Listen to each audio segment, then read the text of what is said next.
Good morning. এখন 9টা মতো বাজে। আজকে একটু হাটে যেতে হবে, গোড়ের হাটে মাছ কেনার জন্য। চলো, আমি যে জেঠুর বাড়ি থাকি সেই বাড়িতে এখন কেউ নেই, আমি একা আছি। সব কুটুম বাড়িতে গেছে, তো আমি পুরোপুরি বাড়িতে একা। রাতে একা ছিলাম, এখনও একা আছে। তো এখনও বন্ধ করতে যাব। এটা চাবিটা আমার কাছে দেওয়া ছিল। তো চলো, এই জায়গাতে আমাদের নতুন ঘর হবে। তো এখানে সব পরিষ্কার চলছে, গাছগুলো কাটা হয়েছে, তার গোড়াগুলো তোলা হচ্ছে। দাদা, মা, আমি বাড়িতে চলে এসেছি। সাইকেলটা নিয়ে যাব হাটে। আমি এখন আছি গোড়ের হাটে মাছ কিনতে। এটা মাছের বাজার, সকালে এরকম সবসময় বাজার হয় এই জায়গাতে। হাটে থেকে চলে এলাম মাছ নিয়ে, মাছের ব্যাগ। আজকে এত রোদ, এতটা গরম পড়েছে।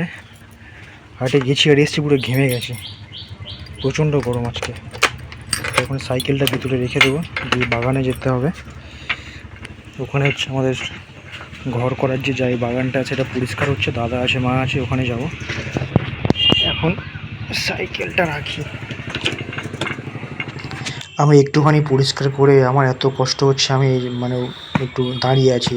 তো দাদা এখনও কাটছে ওটা। তো সামনে একটা, এটা কাটছে, একটা, দুটো, তিনটে, এটা দাদা সব পরিষ্কার করেছে, মানে গাছগুলো কেটে গোড়াগুলো তুলে নিয়েছে। তারপর আমি একটু কোপানোর পর আমি এতটা কষ্ট হচ্ছে, আমি বসে পড়েছি। আমি পুরো ঘেমে পুরো ভিজে গেছে, জামা পুরো ভিজে গেছে। কারণ আমি তো এমন কাজ তেমন করি না, আমার খুব কষ্ট হচ্ছিলো। তারপর সকালে খাইনি। তো এই যে গাছের গোড়াগুলো পুরো মাটি থেকে টেনে তোলা হচ্ছে, পুরো মাটি পরিষ্কার করে তুলে নেওয়া হচ্ছে। তোমার হাতটা কেটে গেছে আমার এই পরিষ্কার করতে গিয়ে। হাতে একটা ফোস্কাও পড়েছে, কোদালে বান ধরে। তারপর রান্নাঘরে বসেছিলাম, বাড়িতে চলে এসেছি, সব হয়ে গেছে তোলাগুলো। এবার এতটা গরম, রান্নাঘরে মা রান্না করছে, আমি বসে আছি। এদিকে আমার মানে রান্না হচ্ছে, এদিকে জলের বালতি সবসময় থাকে। উনুনে রান্না হচ্ছে আমাদের, গ্যাসের। তো অনেকগুলো গাছ ছিল, সেই গাছের গোড়াগুলো তোলা হয়েছে আমি আর দাদা মিলে। তো এখনও স্নান করতে যাব, এখনও স্নান করতে যাইনি, এবার যাব। এতটা রোদ আজকে, এত গরম, এত কষ্ট হয়েছে। আমি সবথেকে কষ্ট হয়েছে আমার বেশি, কারণ আমি তো কখনো এই সমস্ত কাজ আমি করি না। এইসব কাজ যেগুলো বাগানে, যে সমস্ত কাজ টাজগুলো হয় আমাদের বাগানে, চাষ টাস হয়, অনেক সবজি চাষ করে, ধান টান চাষ হয়। আর দাদা বেশিরভাগ সময় দাদাই কাজ করে, তো আমি কখনো করি না। তো সেই জন্য আমার এত কষ্ট হচ্ছে। আমি একটু করে মানে ওই পাশি কোদাল দিয়ে একটু করে মাটি কোপাচ্ছি, আর এত মানে পুরো ঘেমে যাচ্ছি, ঘেমে পুরো ভিজে যাচ্ছি। আমি তো কাটছি আর একটু করে কাটি, আর একটু করে বসে রেস্ট নিচ্ছি। আর সকালে তারপর কিছু খাওয়া হয়নি, খিদে পাচ্ছে, তার জন্য আরও কষ্ট বেশি হচ্ছে। তারপরে আবার সকালে বাজারে গেলাম মাছ কিনতে, সেখানে অনেকটা রোদ ছিল, এসেছি সাইকেল নিয়ে, সেখানে কষ্ট হয়েছে। এসে পর সকাল থেকে কোনো খাওয়া দাওয়া কিছু নেই, তো সেই জন্য কষ্টটা একটু বেশি হয়েছে। এখন মনে হচ্ছে যারা মাঠেতে কাজ করে তারা কতটা পরিশ্রম করে, এই রোদের মধ্যে যারা কাজ করে তাদের কতটা কষ্ট হয়, কতটা কষ্ট সহ্য করে তারা ওই কাজটা করে। মানে তারা দিনে 7-8 ঘন্টা কন্টিনিউ ওই মাঠেতে পড়ে থাকে, রোদের মধ্যে, জলের মধ্যে, কাদার মধ্যে। এত রোদ মাথায় নিয়ে যে মাঠে কাজ করে যারা, তারা কতটা কষ্ট করে, কোদাল দিয়ে মাটি কাটে, যারা চাষের কাজ করে তারা কতটা কষ্ট সহ্য করে তবে সেই কাজটা করে তার ফ্যামিলির জন্য, তার পরিবারের জন্য। আর সেখানে আমরা তো মনে হয় 1 ঘন্টা কি আধা ঘন্টা পর্যন্ত ওখানে থাকতে পারবো না, এতটা রোদ, এত গরম, এত কষ্ট আমি সহ্য করতে পারছি না।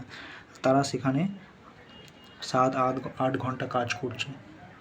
সত্যি ওরা অনেকটাই কষ্ট করতে পারে, আর অনেকটাই কষ্ট সহ্য করে তা করে।